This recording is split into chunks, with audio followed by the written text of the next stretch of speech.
Yeah, we can jump into it. The first one is we can kind of see it looks like you're in your school settings right now. But what was it that you would say for each of you inspired you to pursue teaching? And then how do your experiences differ working in different districts? So maybe if you want to talk a bit about your own district and your pursuit of teaching, what inspired you for that? Yeah. I can go first. Um, Yeah. so I was super inspired specifically to teach art. Um, Art and creativity in general changed my life in so many positive ways. And I feel like it's really important to share that excitement and that love for the subject with the next generation. Um, no matter what comes with teaching, the good and the bad, it's at the end of the day a privilege to be able to teach like art and creativity to these kids. Um, in my district specifically, uh, obviously schools differ with leadership and schedules and everything, but we're on a block schedule currently. So we get 80 minutes per class to really like dive deep into these subjects. And the kids really, really enjoy that. You can see the impact that it makes on them as you go throughout the semester. Even kids who didn't want to be in there in the first place, they come out enjoying it and having some skills. And most of the time they want to come back. And that's really exciting to me. That's what I want out of my job.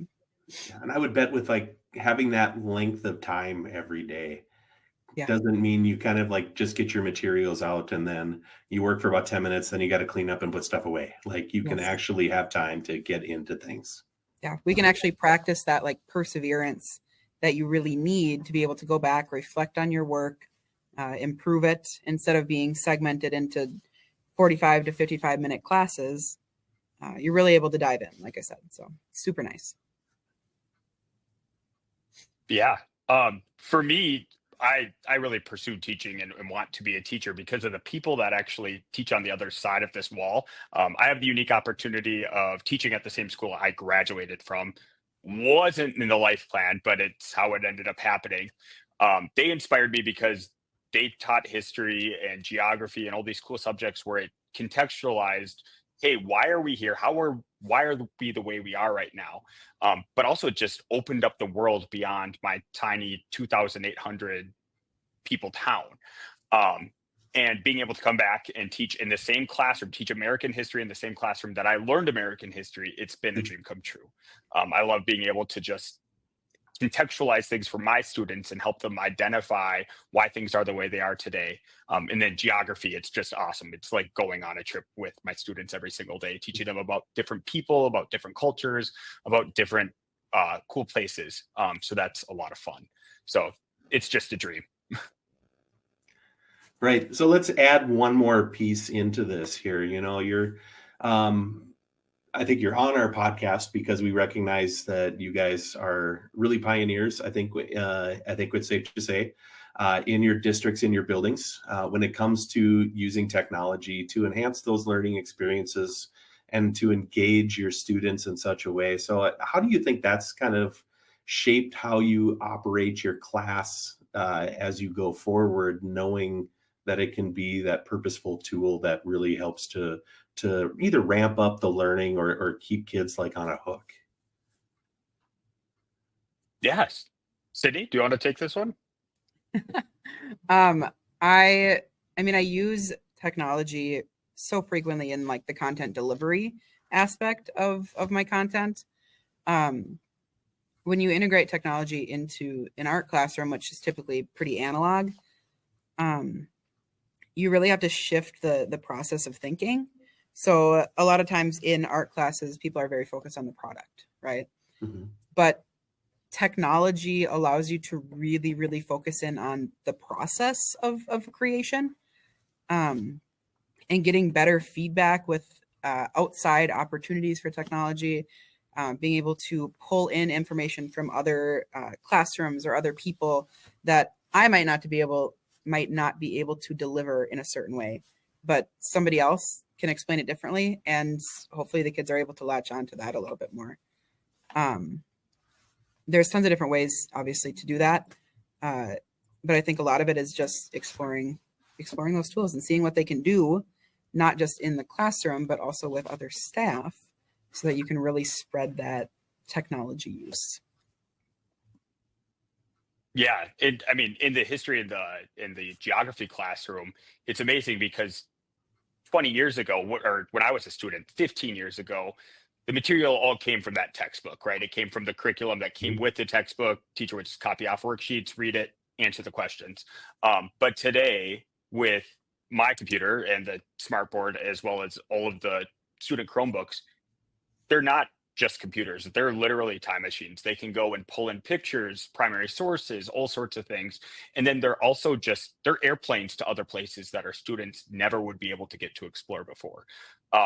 Back when I was a kid, the teacher would pull in the TV and throw in the VHS tape, right? And we'd watch that and it'd be like, oh, this is really cool. Here's my 1 hour of seeing another place for the month. Now I can pull up pictures. I can pull up all sorts of things just to have as just quick background information for students to see. It's really great being able to pull in those things. I mean, and then you combine AI with taking different perspectives, and we'll get into that, I know, but it's amazing.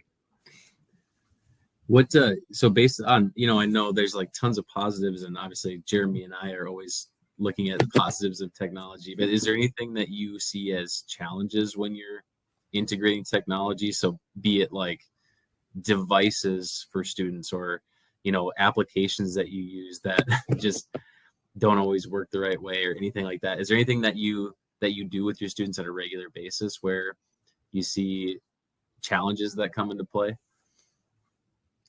Yeah, of course, right. There's always some kind of tech issue, right? Like Wi-Fi is going out, or whatever is going on. The slideshow doesn't work, or something happens, right?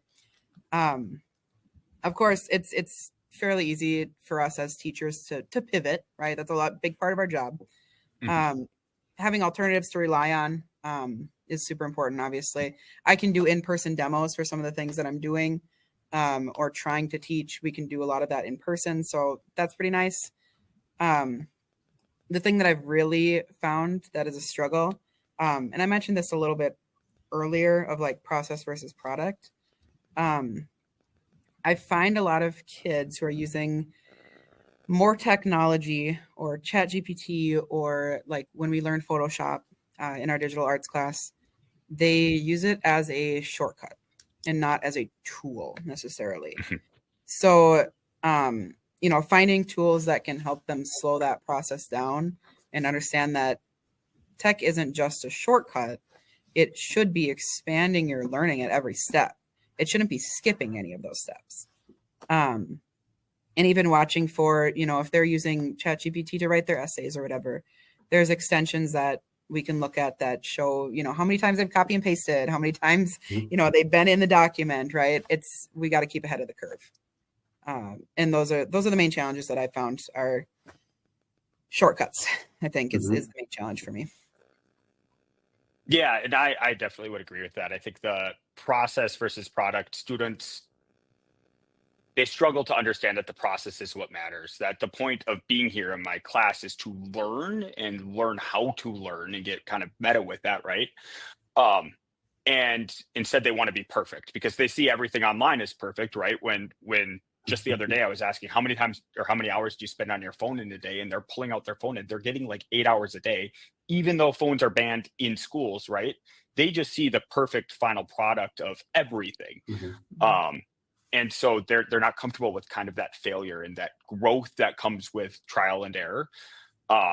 So even though I'm using technology a lot more in my instruction, I found that I've completely gone back to pen and paper with a lot of things. And it's no longer, hey, what year did George Washington cross the Delaware? It's why did George Washington cross the Delaware? I'm making them think in different ways. Yeah. It's kind of great to hear, because I hear you both kind of mention some of these same issues, challenges, as well as some of the advantages as well. And you both, interestingly enough, focused on that idea of process over product, which I think kind of leads into this next question. We have this unique opportunity with both of you here that after you have been teaching a long day in two different districts, you come home to the same spot. You know, what's that like in the Engel household there? You know, like, do you influence each other, you think, when it comes to your practices, your profession, or is there that wall of separation between home and work? You know what I mean? Well, we go home and well, we're quiet for 2 hours to just decompress and Yeah. yes. figure out we what's try happened. to keep it separate, but but I think actually, like, I don't know, I will compliment Adam heavily on this because I see him work with tech like all day. If I see you lesson planning, you know, you are working so hard on like things like your newsletter, right? Mhm. Utilizing technology to connect with students outside of the classroom potentially, in an educational aspect. But even things like you can talk about this a little bit more, but your lecture that you did with the 3D images, Yeah. that kind of stuff that you do is super inspiring to see, because that you can see some innovation there, you know. I think we both have pretty open minds about technology. I think we both get really excited about new technology, and being able to like work together on finding a way to make it work is really fun. Yeah. It's funny. We get home and I work about a half hour away from where we live. So I'm able to kind of get out that rage, literally listen to Rage Against the Machine on the way home, scream into the void, and then get home and it's, hey babe, how was your day? Right. And Cindy and I we talk and we'll vent. We'll go, hey, this happened today. It's really bothering me. And then we figure out if this is just venting session, or if B, are you looking for advice? Are you looking for help? And it comes with that, right? Of communication. Sometimes it gets a little muddy for me to be like, hey, have you tried this? And Cindy's like, let me just vent, please. um, and no, we go home and we have good conversations about how our day went. It's nice that we're both teachers because we have friends that aren't teachers and I love them to death. But every time we're like at school this week, they immediately roll their eyes.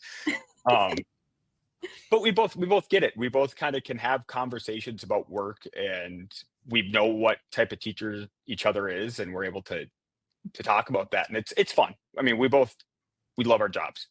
Mm-hmm. So yes, I think that comes across very, very well here as we talk with you, and you know, because we know you a little bit too, we definitely have that view.